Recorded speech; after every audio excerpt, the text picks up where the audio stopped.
Bonsoir, bonjour, ça dépend du fuseau horaire où vous vous situez.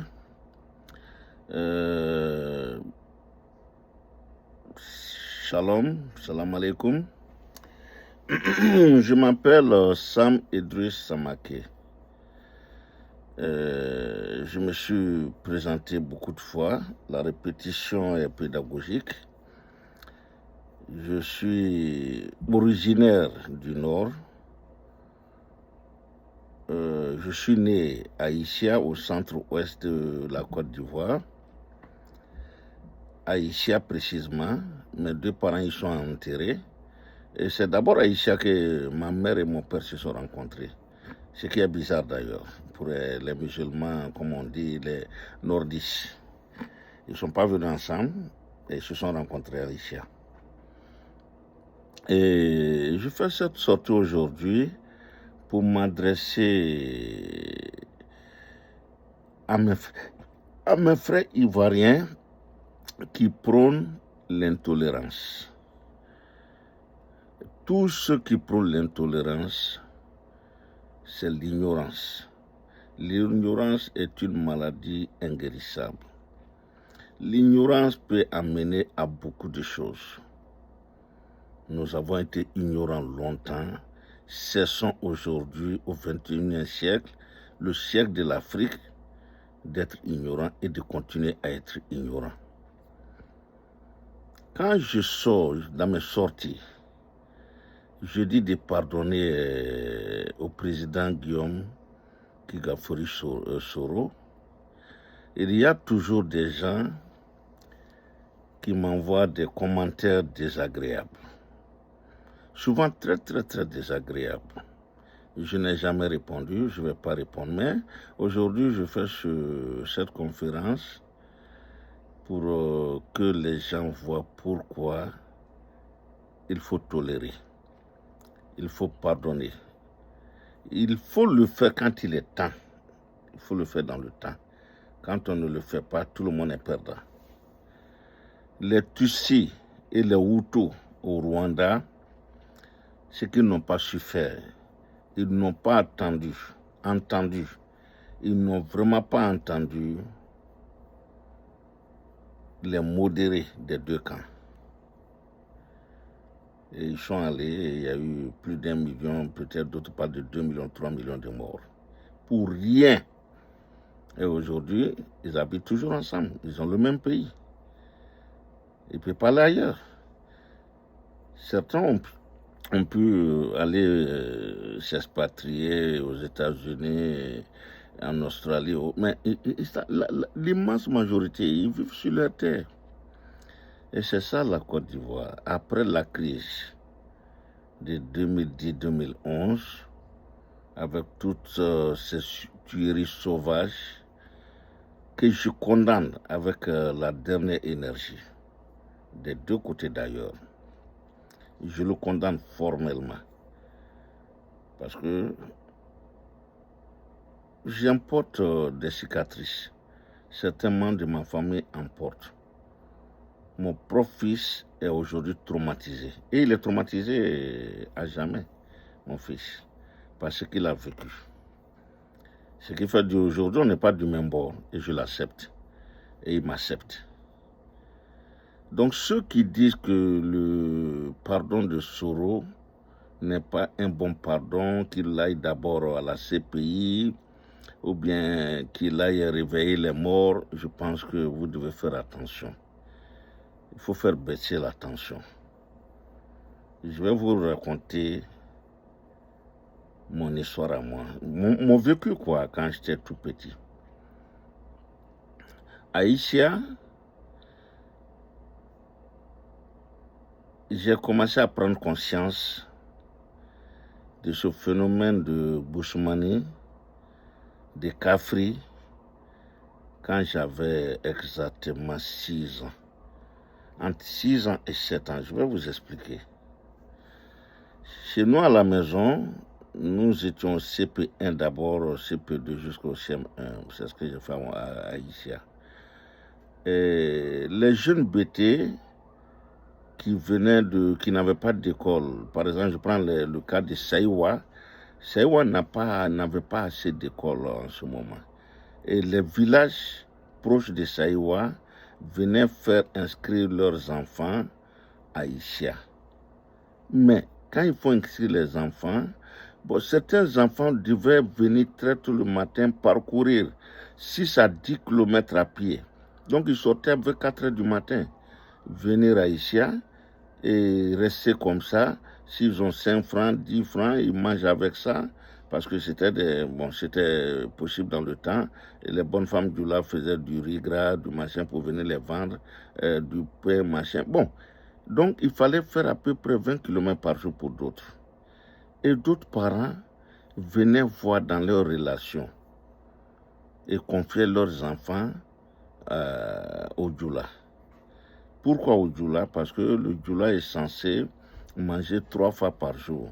Et effectivement, nous, nos familles, très diminuées, mais nous mangeons 3 fois le taux par jour.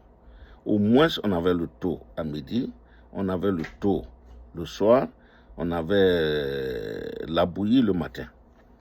Nous, on avait ça. Sincèrement, on avait ça. C'était la nourriture peut-être des pauvres, mais les djoulas avaient ça. Le djoula est un cultivateur, le djoula travaille beaucoup. Donc, ils venaient confier leurs enfants à certaines familles djoula, et l'enfant devait, en contrepartie du gîte et de la nourriture qu'il recevait, il devait faire les corvées d'eau. Il devait aller chercher l'eau pour venir laver les assiettes, laver... Bon, voilà, il devait aider la dame. Et quand il y avait un jeune bêté comme ça, il était vraiment celui qui était chargé de cette tâche-là, surtout aller prendre de l'eau au marigot ou au puits. Et puis, il s'occupait de... Voilà. Bon, en retour, on lui donnait de la nourriture. Donc, voilà comment cela s'est passé. Et voilà. Donc, chez nous, quand j'avais 6-7 ans, comme je le dis, j'étais au CP1, oui. J'étais au CP1. Comment on appelle? Il y a un jeune dont le père est venu le confier à la famille, à ma famille. Et son nom, Tetiali. Bon, voilà. Tetia devait manger avec nous. On était petits, on était jeunes. Mais qu'est-ce que j'ai vu? C'est là que j'ai vu la discrimination raciale. Tetia mangeait seul, pendant que nous, les enfants de mon père, les neveux, les cousins, tous ceux, la grande famille, on mangeait ensemble. Et Tetia, on devait enlever la nourriture de Tetia et on le lui donnait comme sincèrement à un chien. Je fais ce témoignage aujourd'hui. Et Tetia devait le manger. Et le matin, bon, on va tous à l'école, mais quand on arrive, Tetia il était aussi petit que moi. Mais il devait aller au marigot, piger de l'eau, venir remplir toutes les barriques. Maintenant, j'ai demandé pourquoi, et je l'ai demandé poliment, pourquoi nous ne mangeons pas avec... pourquoi on ne nous servait pas avec Tetia, ou bien pourquoi Tetia ne mangeait pas avec nous. Maintenant, c'est la réponse que j'ai gravée dans ma tête. On m'a répondu que manger avec un cafri, cela souillait ta nourriture. Et tu deviens aussi cafri que lui. Que les doigts de quelqu'un qui ne prie pas, quand il met ses doigts dans la nourriture et qu'il y a des puits qui sortaient de là et qui contaminaient toute la nourriture. Et c'était répugnant. Quand il le disait, c'était très répugnant. Mais moi, j'ai fait quoi? Dans ma petite conscience, j'ai remarqué Tetia manger et je n'ai jamais vu de pu sortir de ses doigts. À l'école, un jour, j'ai essayé de manger avec des enfants bêtés et je n'ai jamais vu le pu. Et ils ont mangé avec moi, je n'ai jamais vu de pu sortir. Je n'arrivais pas à comprendre. Je dis, mais c'est pas du concret. Ça me révoltait. Et ça me révoltait. Donc Tétia s'est senti rejeté. Il avait le même âge que nous, mais il ne pouvait pas manger avec nous. Tétia a fait son cycle élémentaire à Issia. Il allait faire le cycle secondaire à Daloa. Il est devenu fonctionnaire après. Mais il n'a plus jamais, je vous dis, il n'a jamais plus donné de ses nouvelles à notre famille. Parce qu'il a été rejeté. Il a été traumatisé. Voilà comment nous on traitait les Bushmanis en ce moment. Voilà comment les enfants Bushmanis. Et ce que je vous dis là, que ce soit à Gagnewa, que ce soit à Soubri, San Pedro était tout petit dans le temps, ici, tous les contrées bêtées, je parle de ce que je connais, Daloa, tous les grands qui sont sortis, les grands fonctionnaires de Daloa, d'Issia, de Gagnewa, de mon âge, et qui ont vécu avec les Djoula ou qui avaient des amis en ce moment, ils vont faire ce témoignage, ils ont vu ce que je viens de vous raconter. Donc c'est un lavage de cerveau depuis le bas âge. En ce qui concerne, nous les Djoula,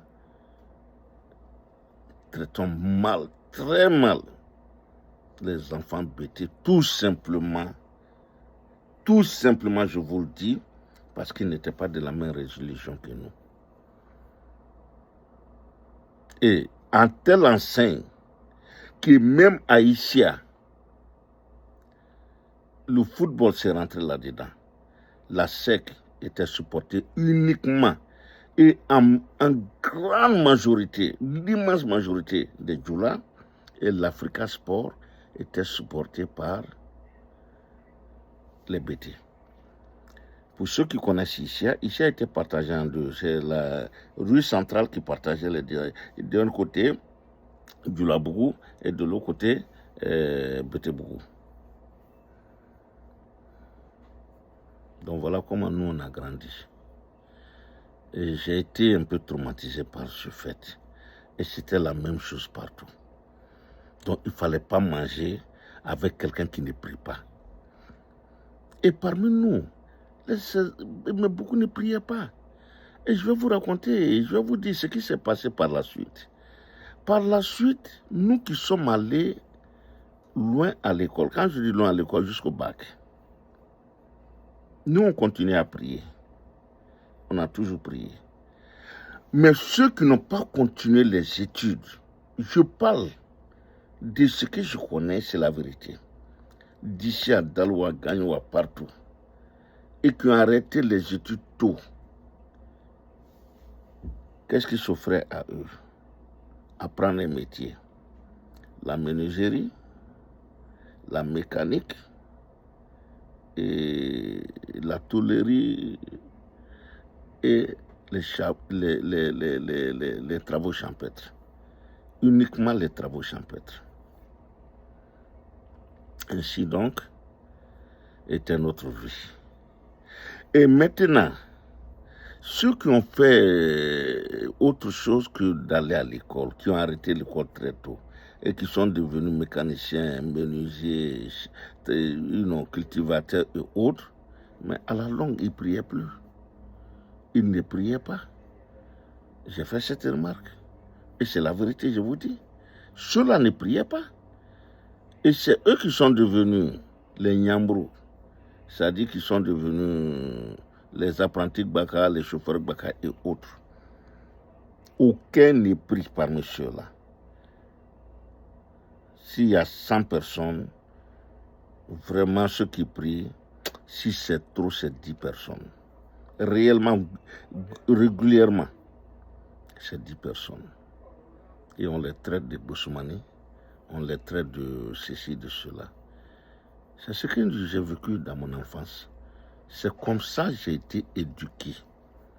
Et j'ai grandi avec ça dans ma tête et tous mes amis d'ailleurs. De ne pas manger avec quelqu'un qui ne prie pas. C'est-à-dire qu'on nous a révoltés. C'était la discrimination réelle. À notre échelle, on discriminait ces enfants. Plus tard, j'ai un ami qui a vu l'un de mes postes, il peut le témoigner. Je l'ai beaucoup respecté, Étienne Kouachi. On a fait le CG de faire que c'est ensemble. Il cherche à me contacter d'ailleurs. On a fait le CG et il sait que je l'ai accepté. Il était bushmané, mais je l'ai accepté. Il m'a accepté. Parce que eux, ils n'avaient pas de conditions. Eux ne posaient pas de conditions. Eux voyaient des amis, ils voyaient des enfants. Ils voyaient des êtres humains. Mais nous, on a été élevés avec le rejet de l'autre. Et ce rejet a continué jusqu'à l'avènement du docteur Alassane Dramane Ouattara, qui est venu comme un messie. Et voilà pourquoi je vous explique aujourd'hui l'une des raisons pour lesquelles les nordistes l'ont pris pour un messie. Et l'ignorance en continue. Ou tu supportes Alassane, ou tu es rejeté. Ou tu es alassaniste, ou tu es Kafri, tu es avec les bushmanis. C'est la mentalité de mon peuple. Quand je dis de mon peuple du Nord, je dis non à cela. Je ne l'ai jamais accepté. Je ne l'accepterai pas et je ne l'accepterai jamais. Pour ceux qui me connaissent, j'ai été traumatisé à tel point que je n'ai jamais été sportif, ni supporter une équipe. C'était très rare de ne pas être à sec. Mais personne ne vous dira qu'il a connu Sam de la SEC ou de l'Africa. Plus tard, j'ai aimé, comme au fouet, la boxe, jusqu'à mon arrivée ici. Et là, il n'y avait pas de choix à faire. C'était C.A. Robinson, notre temps. Et voilà. Donc, je vous dis que la tolérance n'a pas de prix. On est très intolérant. Maintenant, aujourd'hui, ceux qui ont été stigmatisés ici, comme ça, l'ACDA, aujourd'hui, si c'est eux maintenant qui doivent être intolérants, c'est ce que je combats aujourd'hui aussi. J'ai toujours combattu l'intolérance de mon groupe ethnique envers les autres. Aujourd'hui, je combats l'intolérance des autres. C'est pourquoi je ne suis pas d'accord avec le jeune frère patriote qui n'aime pas du tout Soro. Herman le patriote, c'est son nom. Et j'aimerais sincèrement qu'il mette de l'eau dans son whisky, dans son yamakuji, dans son bissap. Et qu'il accepte. S'il voit mon poste, qu'il accepte que nous n'allons pas aller de revanche à revanche. Il faut savoir s'accepter. Il faut savoir s'arrêter.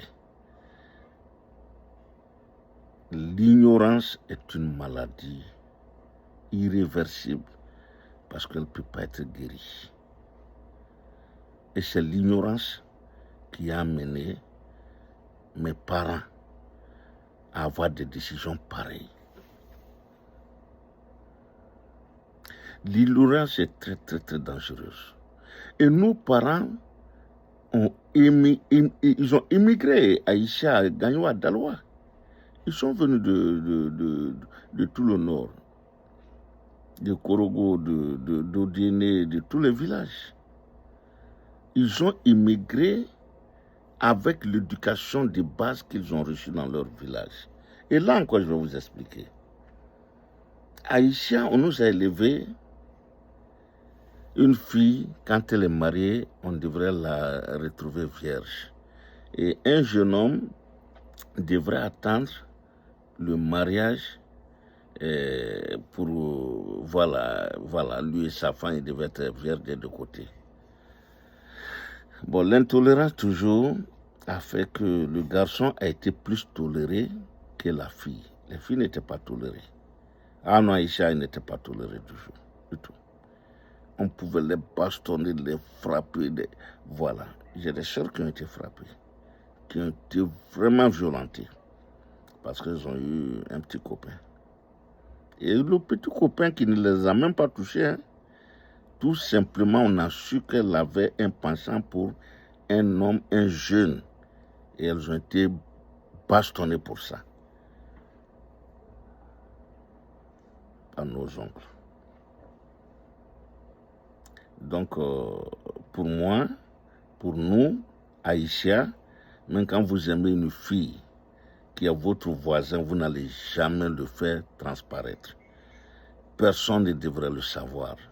Il fallait aller loin. Donc les jeunes Djoula, c'est dans le quartier des Bétés qu'ils allaient avoir leurs copines. C'est dans le secteur des fonctionnaires Baoulé et autres Aïcha. Mais les jeunes filles, non, on devait les retrouver. Donc c'était ça notre vécu Aïcha. Et c'était impossible d'aller voir une fille chez... Non, on n'y a jamais pensé. Donc c'est ainsi que nous sommes allés à l'indépendance qui était tournante en Côte d'Ivoire. Chaque ville devait recevoir la fête de l'indépendance. Ça a permis de créer des grandes villes, les infrastructures. Bon, c'était vraiment un très bon truc Oufou avait initié. Et en 72, c'était le tour de Odiene, ma ville d'origine. Et nous y sommes allés. Mon oncle était propriétaire de la chaîne avion, donc il était un grand notable de la ville. Donc bien vu. Donc un soir, son premier fils, paix en son âme, il est décédé maintenant, il me dit, ah frère, il y a une jeune fille à côté, et elle a sa soeur qui est très belle. Si ça t'intéresse, on peut aller là-bas. Je dis quoi? Il dit on peut aller. Je dis aller dans leur cours. Et effectivement, on est parti. Et nous y avons été reçus. C'était la première fois que je voyais ça. C'est-à-dire nos parents qui sont venus au dîner ont dit que c'était impossible. Et ils perpétuaient leur éducation. Tandis qu'au dîner, la civilisation y était arrivée. Donc on pouvait aller voir sa copine à dîner. Et une jeune fille ne subissait pas les coups de matraque quand elle se mariait. Et les jeunes garçons n'étaient pas frappés par le grand frère ou les oncles de la fille. Voyez un peu. Et j'étais étonné. Et je me suis assis. J'ai dit, ben tiens, qu'est-ce qui se passe? Le monde à l'envers. À Odiene ici, à Odiene, on peut aller rendre visite à une fille. De surcroît, on est voisins. Mais dis donc, mais je me suis tué. L'histoire est un témoignage. C'est le moment qui est arrivé que je dois le dire, pour instruire les jeunes générations. Pour eux, c'est des aberrations, mais c'est ce que nous avons vécu. Donc j'ai vécu ça. Donc nos pères, qui ont été les premiers à immigrer dans ces contrées où il y avait le café, le cacao, la forêt, parce que c'est comme ça on disait, ils étaient en Basse-Côte. Basse-Côte. Donc ceux-là, leurs enfants ont été élevés comme eux, ils ont été élevés dans leur village. Tandis que leurs frères qui sont restés dans leur village avaient changé de mentalité. Eux ne disaient pas qu'il ne faut pas manger avec un bushmani. Eux, ils recevaient tous les fonctionnaires. La preuve, mon oncle recevait les fonctionnaires sur sa table. J'ai vu ça beaucoup de fois. Les policiers, les douaniers, tous les professeurs, il les recevait. C'était à lui la chaîne avion. La chaîne avion, ce n'était pas n'importe quoi. C'était la plus grande boutique de toute la région. Et c'était lui le propriétaire. Donc, j'ai vu mon oncle qui reçoit ces gens. Et quand j'arrive à Issia, les vendredis, où c'est le jour de marché à Issia, mon père qui a ses amis bêtés, qui sont chefs de village, et qui viennent vendredi se promener à Issia dans la ville, parce que c'était ça aussi. Le vendredi, c'était un grand jour, personne ne travaillait. Donc c'est Issia qui était l'attraction de tous les villages environnants. Donc ils venaient se promener. Bon, comme mon père était l'un des plus grands notables, ils venaient manger à la maison chez nous. Et quand ces gens venaient, on faisait leur plat à part. Bon, tandis que mon père, quand il reçoit d'autres djoulas comme lui, d'autres nordistes comme lui, il mange avec eux. Et ses amis intimes, il ne mange pas avec eux. Et ça continue, c'est comme ça. Et j'ai vu ça. Bon, je ne juge pas. Mais je veux que les gens comprennent aujourd'hui qu'est-ce qui s'est passé. Qu'est-ce qui a amené Alassane à puiser sans retenue chez les nordistes, ses sympathisants. C'est tous ces sympathisants. À telle enseigne que les gens croient qu'Alassane est le fondateur du RDR. Il n'est pas le fondateur du RDR. Mais il ne veut pas qu'on le sache. Ça le fait mal. Que ce n'est pas lui qui a fondé le RDR. Il n'a rien fondé en Côte d'Ivoire. Il n'a rien créé comme parti. Aucun mouvement n'a été créé par Alassane. Et l'immense majorité des Alassanistes croient que Alassane a donné de l'argent à Jenny Kobena pour créer, que c'est Alassane qui était... Bon, Jenny était une couverture.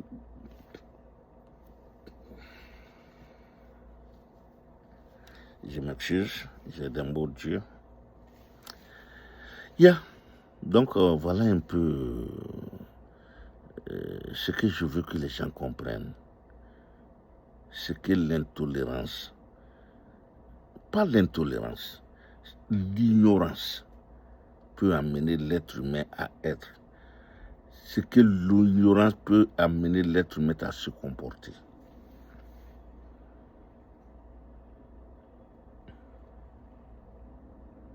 Donc nous avons vécu comme ça. Donc aujourd'hui, j'aimerais en toute sincérité, quand je demande aux gens de pardonner, d'accepter, surtout d'accepter les pardons et le pardon, pas seulement de Guillaume Soro, de toute la rébellion. J'ai été contre la rébellion.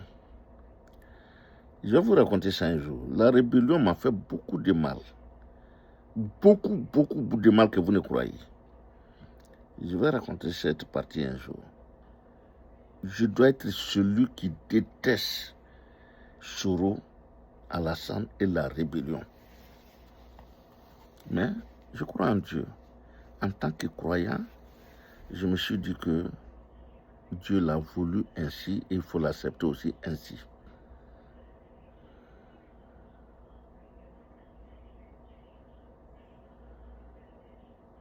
Yes. Moi, la rébellion m'a fait beaucoup de tort. Beaucoup de mal. la rébellion,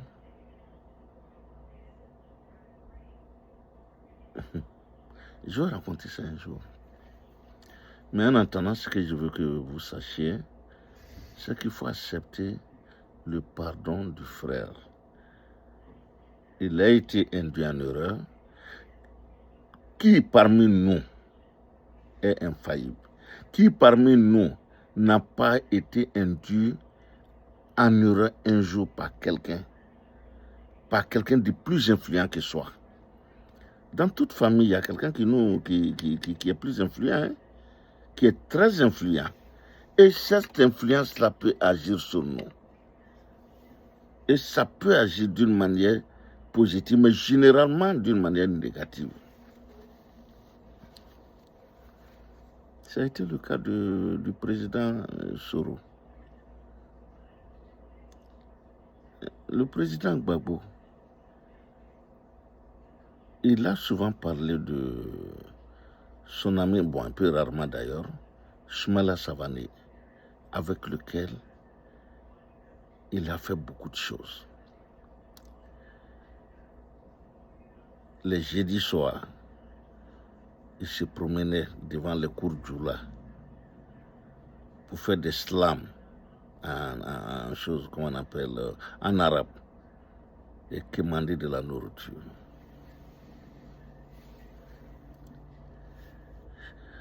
Il est passé par là. Lui, il saura de quoi je parle. Donc voilà un peu comment j'ai été élevé dans l'intolérance, dans l'incompréhension, dans le rejet de l'autre. Je ne l'ai jamais accepté. Et un enfant est façonnable. Donc nous, notre groupe, tout mon groupe, qui saura ce que je suis en train de faire aujourd'hui, va se rappeler de son enfance. Que ce soit à Gagnoua, à Daloa, à Isia, à Soubré, il va se rappeler. L'un des illustres grands frères est passé par là. Je vous dis son nom, Bissouma Tapi, ancien ministre, premier ministre de la Côte d'Ivoire de la jeunesse et des sports. Ce que je viens de dire, il a fait ça chez les Silla. Youssouf Silla,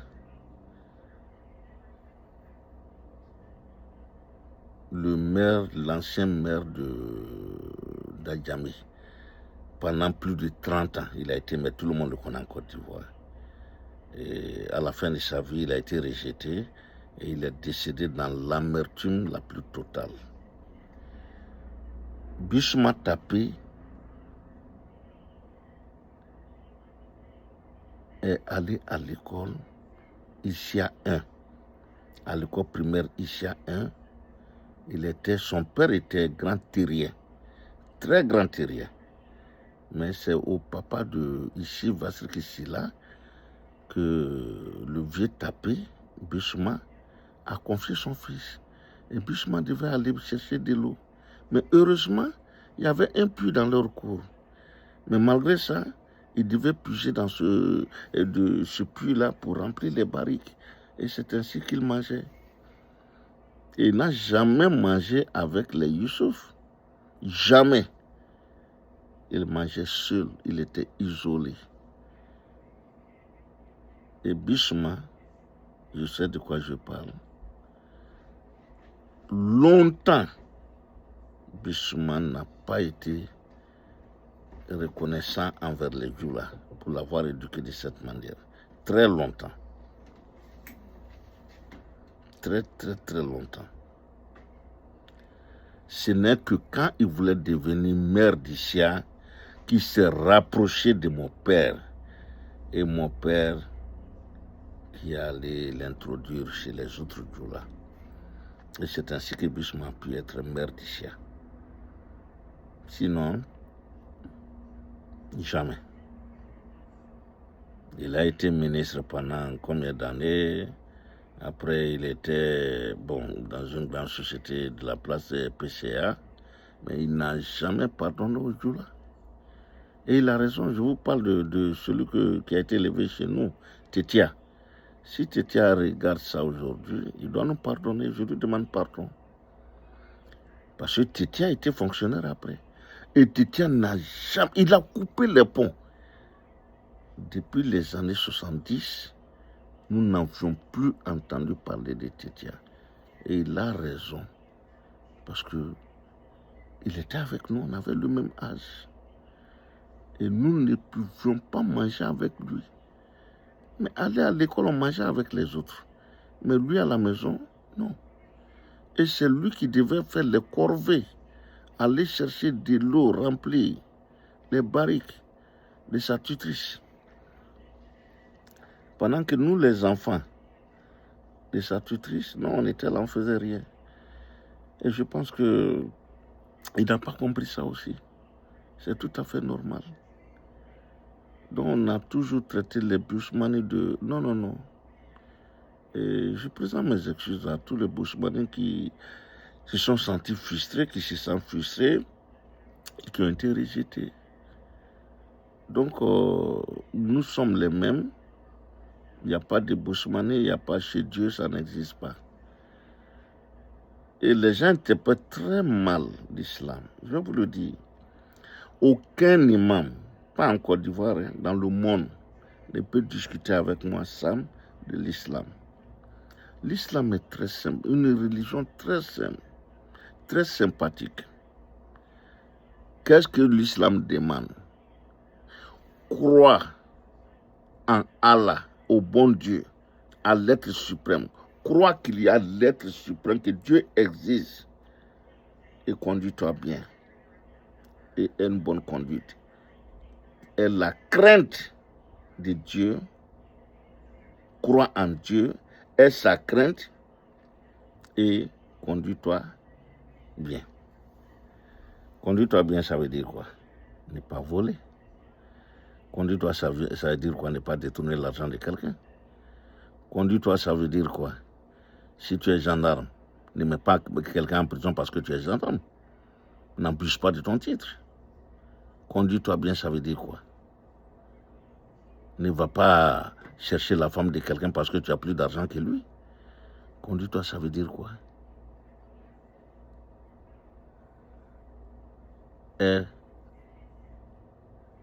Être responsable.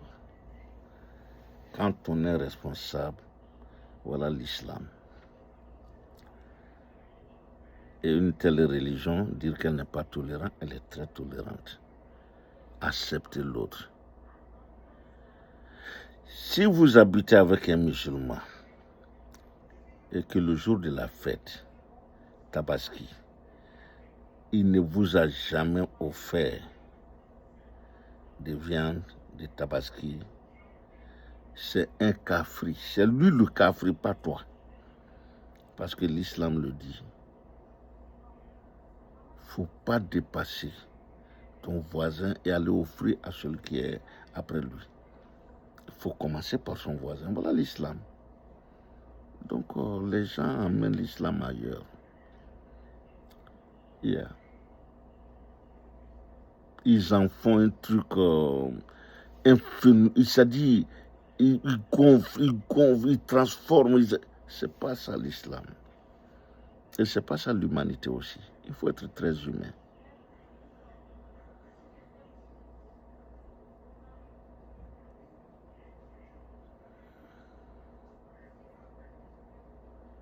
Les gens en Afrique, je leur dis souvent, vous faites erreur. Vous faites erreur. Vous traitez les Américains de cafris. Mais les cafris là, l'Arabie Saoudite, où vous allez chaque année en pèlerinage, mais eux, ils sont sous le couvert des États-Unis. Allez en Arabie Saoudite, vous ne verrez qu'une voiture française circuler. Avant de voir une voiture, comment dirais-je, japonaise ou coréenne, mais vous allez voir d'abord 10 à 20 voitures américaines. allez à Dubaï. Là-bas, vous verrez des Lamborghini, des Bentley, des Rolls, mais pas de voitures françaises. Ça n'existe pas là-bas. Mais en Afrique, alors là, écoutez, et nous croyons que ceux-là sont cafris. Je l'ai souvent dit. La charité faite aux États-Unis chaque jour équivaut à la charité de chaque 10 ans en Afrique. Aux États-Unis, nous qui sommes ici, quand le mois de carême arrive, il faut être vraiment quelqu'un qui n'aime pas Dieu, qui ne croit pas en Dieu pour ne pas prier. Parce que nous n'allons pas faire le jeûne, parce que comment couper le jeûne? Nous n'allons pas faire le jeûne parce que nous n'aurons pas de la nourriture. Il y aura la bonne nourriture partout, dans toutes les mosquées, en pagaille, de la bonne nourriture. Donc nous faisons le carême pour Dieu lui-même, ici aux États-Unis. Mais en Afrique, ce n'est pas vrai. Il y a beaucoup qu'on croit en carême, mais qui se cachent pour boire de l'eau. Mais devant les gens, il est en carême tout simplement pour pouvoir couper ce carême-là chez quelqu'un. Donc voilà un peu, voilà.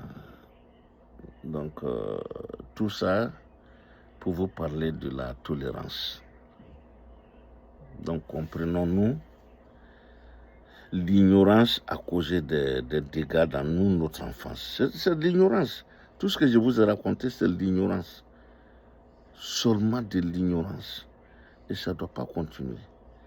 Si aujourd'hui, au XXIe siècle, on ne veut pas être ouvert, on ne veut pas pardonner, on ne veut pas accepter la main tendue,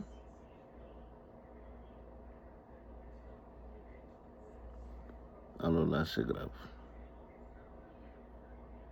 Nous devons accepter. Acceptons-nous. Acceptez-vous les uns les autres. Il y a eu la rébellion, c'est passé. Pensons maintenant les plaies. Alassane aurait dû réconcilier les Ivoiriens depuis très longtemps. Il n'est pas né pour ça. Il a un caillou à la place du cœur. Il n'a pas de cœur, ce monsieur. Et c'est pourquoi aujourd'hui, je soutiens un Bushmani, un Kobala, mon Baobab Babou Laurent. Je le soutiens.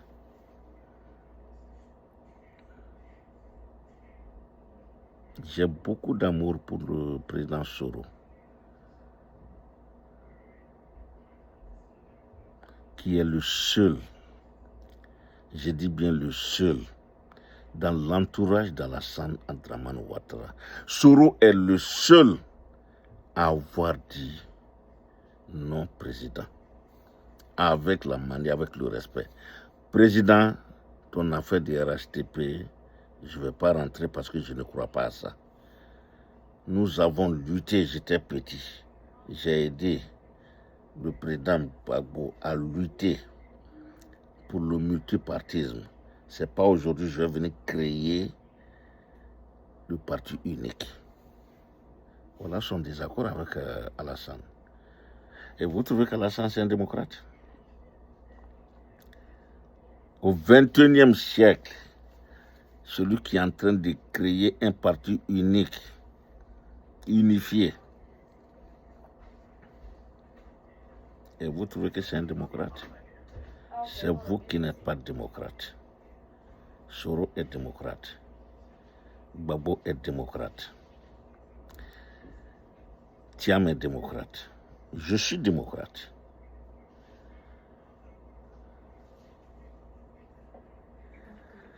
Ben voilà, je crois que je vais arrêter. Aujourd'hui, je vais arrêter et prochainement, je vais vous prendre. Merci beaucoup. Partagez, abonnez-vous. J'ai besoin que vous partagez et que vous vous abonnez, que vous me cherchiez beaucoup d'abonnements. Cela me fait plaisir et cela m'encourage à faire des vidéos, à faire des conférences. Merci beaucoup. Shalom, salam alaikum.